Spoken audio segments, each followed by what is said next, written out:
নমস্কার, শম্পার রান্নাঘরে আপনাদের সবাইকে স্বাগত। আজ আমি আপনাদের জন্য নিয়ে এসেছি একেবারে দারুণ স্বাদের ইউনিক একটি রেসিপি, ফুলকপির সম্পূর্ণ একটি নিরামিষ রেসিপি। চলুন দেখব কিভাবে এই ফুলকপি আমরা রান্না করি। এখন শীতের সিজন, ফুলকপি একেবারেই বাজারে অ্যাভেলেবেল।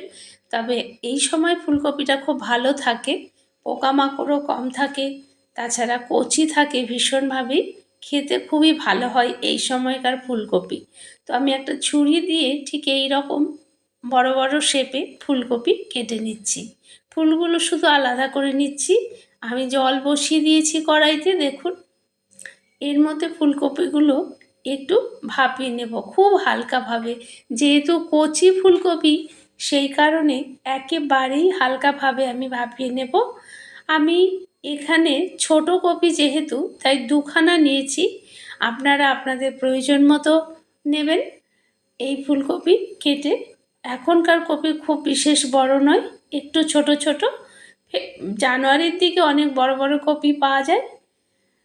আমি একটা ঢাকনা দিয়ে ঢেকে দিলাম। যেই থালায় ফুলকপি ছিল সেই থালাটা দিয়ে ঢেকে দিয়েছি। আমি গরম জলে জাস্ট ভাপিয়ে নিচ্ছি, নাহলে কিন্তু একেবারে গলে কাদা হয়ে যাবে। সেই কারণে, কারণ ফুলকপি যদি ফুলটা ধরে না খাওয়া যায়, তাহলে ফুলকপির কিন্তু কোনো টেস্টই পাওয়া যায় না। সেই কারণে আমি জাস্ট গরম জলে ভাপিয়ে নেব। কারণ ফুলকপি বা হোক বা বাঁধাকপি, গরম জলে না ভাপিয়ে খাওয়াটা কিন্তু উচিত নয়। অনেক পোকামাকড় এর ভেতরে ঢুকে থাকে, এই কারণে। আর ওষুধ দেওয়া হয় প্রচুর পরিমাণে, তাই ভাপিয়ে নেওয়াই ভালো। আমি জল ঝরিয়ে নামিয়ে নিয়েছি, কড়াই আবারও বসিয়ে দিয়েছি। এই রান্নাটা যেহেতু সাদা সাদা, এই কারণে আমি সাদা তেলই ব্যবহার করছি। আপনারা ইচ্ছে করলে সর্ষের তেলেও কিন্তু এই রান্নাটি করতে পারেন। অসাধারণ খেতে হয়, বিশ্বাস করুন। এই রকম ফুলকপি রেসিপি যে না একবার খেয়েছে, সে কিন্তু আফসোস করবে। অপূর্ব খেতে। আমি পরিমাণ মতন তেল দিয়ে দিয়েছি। তেলের মধ্যে একটুখানি নুন দিয়ে দিয়েছি, যাতে ফুলকপিগুলো তেলের মধ্যে লেগে না যায় কড়াইতে। আর একটু হলুদ দিয়ে দেবো, খুব সামান্য, যেহেতু এটা সাদা রান্না হবে। একেবারেই এক চুটকি হলুদ। এবার তেলটা ছড়িয়ে দিলাম। ফুলকপিগুলো ভেজে নেব হালকা করে, খুব একেবারে লাল লাল করে ভাজবো না, জাস্ট হালকা ভেজে তুলে নেব। সম্পূর্ণ ভিডিওটি দেখার অনুরোধ রইল। ফুলকপির একঘেয়ে ডালনা খেতে খেতে যদি বিরক্তি আসে, তাহলে কিন্তু এইভাবে একবার রান্না করে দেখতে পারেন, অসাধারণ লাগবে খেতে। আমি হালকা নাড়াচাড়া করে, যাতে কপিগুলো ভেঙে না যায়, আস্ত থাকে অন্তত, সেই কারণে হালকা হাতে নাড়াচাড়া করতে হবে। করে ভালো করে ভেজে নেব, মানে একেবারে লাল করব না, জাস্ট একটু রং চেঞ্জ হলেই আমি নামিয়ে নেব। আর ফুলকপি না ভেজে কিন্তু খাওয়া যায় না, একটা ঘেঁষো গন্ধ বেরোয়। এই ফুলকপি ভাজতে শুরু করে দিলাম। এইবার মশলা বেটে নিই। আমি নিয়ে নিয়েছি, দেখুন, এর মধ্যে পোস্ত, আর নিয়েছি এখানে চারমগজ, কয়েকটি কাজু আছে, কয়েকটি কিশমিশ আছে। আমি ভালো করে ধুয়ে নিয়েছি, আগে থেকে ভিজিয়ে রেখেছিলাম। এর মধ্যে পোস্ত, চারমগজ, কাজু আর কিশমিশ দিয়ে, কাঁচা লঙ্কা দিয়ে ভালো করে পেস্ট করে নেব। আর রয়েছে টক দই। ফুলকপি কিন্তু ভাজা হয়ে গেছে, দেখুন, নেড়ে চেড়ে নিয়েছি ভাজতে ভাজতে। এইবার তুলে নিচ্ছি একটা থালার মধ্যে। ফুলকপিগুলো সব তুলে নিচ্ছি। এই রকমভাবে ভাজলেই হবে, এর থেকে বেশি ভাজার কোনো দরকার নেই, তাহলে রান্নাটা আবার একটু অন্য রকমের হয়ে যাবে। সেই তেলের মধ্যেই আমি আরও একটু তেল অ্যাড করে দেব। আরও একটু তেল দিয়ে দিলাম। এবার দিয়ে দিলাম দারচিনি, শুকনো লঙ্কা,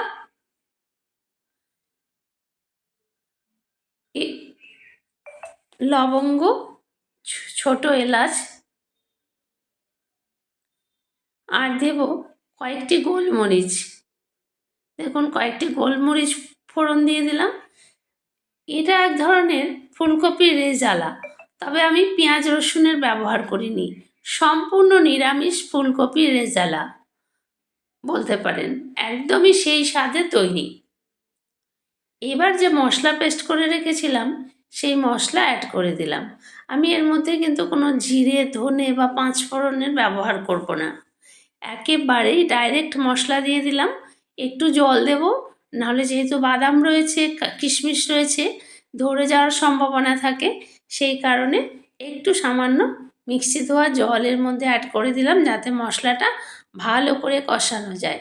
বেশ খানিকটা জল কিন্তু আমি দিয়ে দিয়েছি মিক্সিটা ধুয়ে। এবার ভালো করে কষাতে থাকবো মশলা।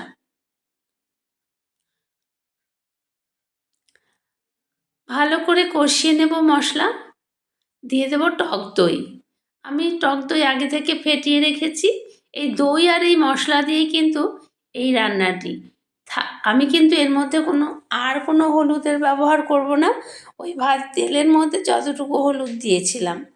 আমি এবারে দেব একটু কাশ্মীরি লঙ্কার গুঁড়ো শুধু, আর শুধু একটু কালারের জন্য, অন্য কিছুর জন্য নয়। স্বাদ মতো লবণ দিয়ে দিলাম, আর দেব স্বাদ মতো চিনিও রয়েছে, সব কিছুই রয়েছে।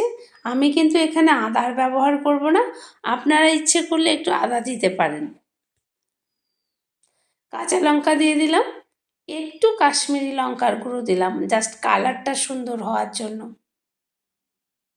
কালারটা কিন্তু আরও ফেড হয়ে যাবে।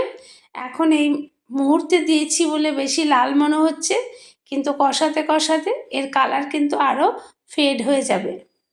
জাস্ট হালকা একটা বাদামি কালার মতন আসবে। দিয়ে দিলাম গোলমরিচ গুঁড়ো। এখানে হাফ চা চামচ গোলমরিচ দিয়েছি, যেহেতু কাঁচা লঙ্কার পরিমাণটা আমি একটু কম দিয়েছি, তাই গোলমরিচ দিয়ে দিলাম। দেখুন রঙটা কত সুন্দর এসেছে, মশলার রঙটা দেখুন অসাধারণ। এইবার দিলাম স্বাদ মতো চিনি। চিনি, নুন আর লঙ্কা আপনারা কিন্তু যে যার স্বাদের মানে জিভের স্বাদ অনুযায়ী দেবেন। আমার যেই রকম আমরা খাই সেই রকম পরিমাণেই আমরা দিয়েছি। আপনারা আপনাদের মুখের স্বাদ অনুযায়ী কিন্তু এই জিনিসগুলো ব্যবহার করবেন। দিয়ে দিলাম ভেজে রাখা ফুলকপি। এবার ফুলকপির সঙ্গে মশলা ভালো করে মিশিয়ে 2 মিনিট মতো কষিয়ে নেব।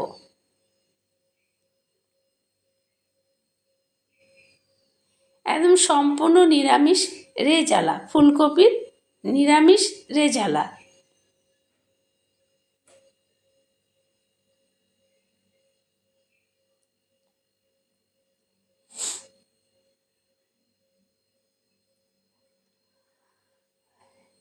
আর একটু জল দিয়ে দিলাম, এবারে ঢাকা দিয়ে ঢেকে দেব।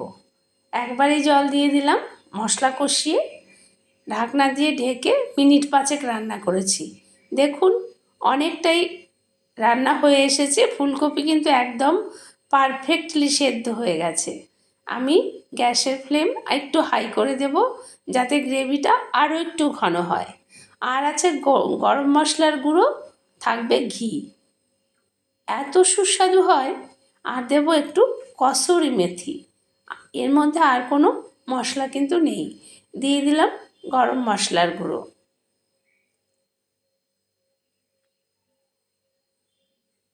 বন্ধুদের কাছে অনুরোধ, সম্পূর্ণ ভিডিওটি দেখবেন। দিয়ে দিলাম 1 চামচ ঘি।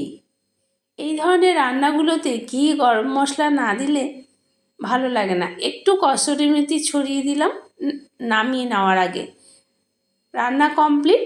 একটি সার্ভিং বোল নিয়েছি, এর মধ্যে আপনাদের সার্ভ করে দেখাচ্ছি। দেখুন কত সুন্দর হয়েছে ফুলকপির এই রেজালা, অসাধারণ হয় খেতে। যেমন গন্ধ বেরিয়েছে জাস্ট ভাবা যায় না, গন্ধে কিন্তু থাকতেই পারবেন না। একবার যদি বাড়িতে রান্না হয়, সব খাওয়ার জন্য কিন্তু জিভ দিয়ে জল গড়াবে। রুটি, ভাত, পরোটা, পোলাও, ফ্রাইড রাইস, লুচি সব কিছুর সঙ্গেই কিন্তু ফুলকপির এই সুন্দর সুস্বাদু রেজালা পরিবেশন করা যায়। সম্পূর্ণ ভিডিওটি দেখবেন, লাইক, কমেন্ট, শেয়ার করবেন।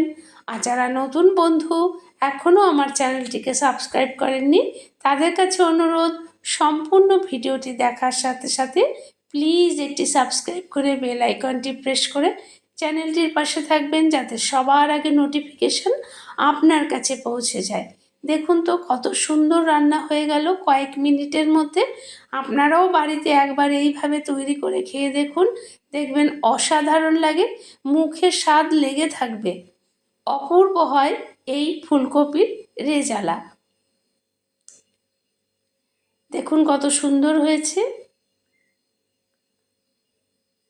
রেসিপিটি কেমন লাগলো অবশ্যই কমেন্ট করে জানাবেন। আর ভিডিওটি ভালো লাগলে অবশ্যই একটি লাইক, কমেন্ট আর সাবস্ক্রাইব করে বহু শেয়ার করুন, যাতে সবার কাছে পৌঁছে যায়। ভালো থাকবেন সকলে। ধন্যবাদ সবাইকে। দেখা হবে আবার পরের অন্য কোনো রেসিপিতে।